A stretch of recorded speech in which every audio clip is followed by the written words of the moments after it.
Pettersson skulle åka ordinarie spår och så krokade de ihop på något sätt och Ida landade i startfrågan. Lars Charles för att ha tackat ja, vi tar upp punkten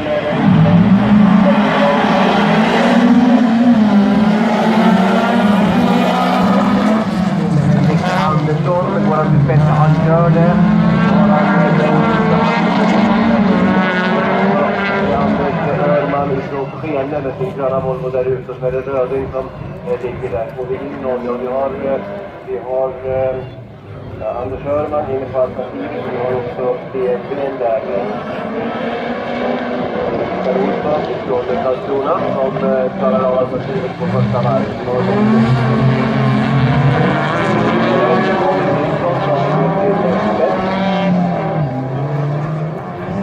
Där är Anders Örman som klarar alternativspåret som ligger på andra plats, så är det Norrmannen under den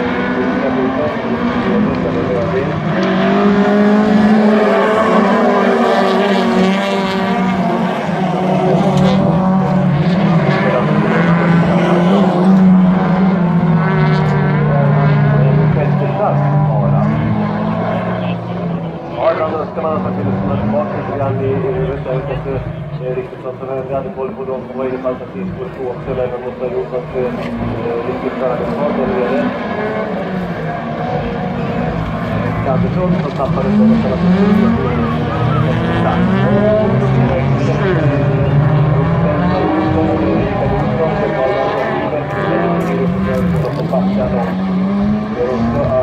Andersson har lite problem med fästet och man har fått att man faller bort det lite grann på första varven.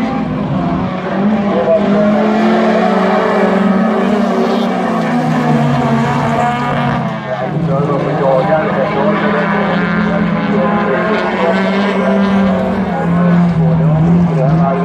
Jo, han bromsar och i fall var i ledningen och det ser ut så att han skulle kunna göra det. Vi kan också ha Röding där inne, men det blir ett skifte. Ja, och av norrmannen också. Och jag vet inte om det är norrmannen.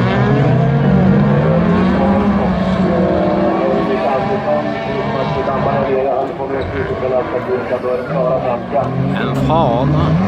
Vilka varvet kvar att åka? Det finns ett S-ring. där han gör man lite senare.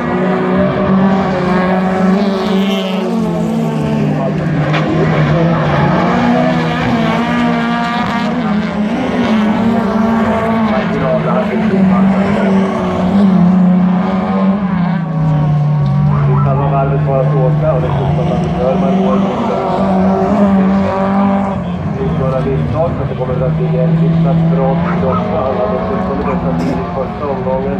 Det är stått där nere för norrmannen under Henrik Emilsson. Och det är för tid här under första omgången att det är land på. Han håller undan upp i täten, han kör man ifrån Skene, det är inte riktigt tajt i dag, utan det vidare utvidare halva banan.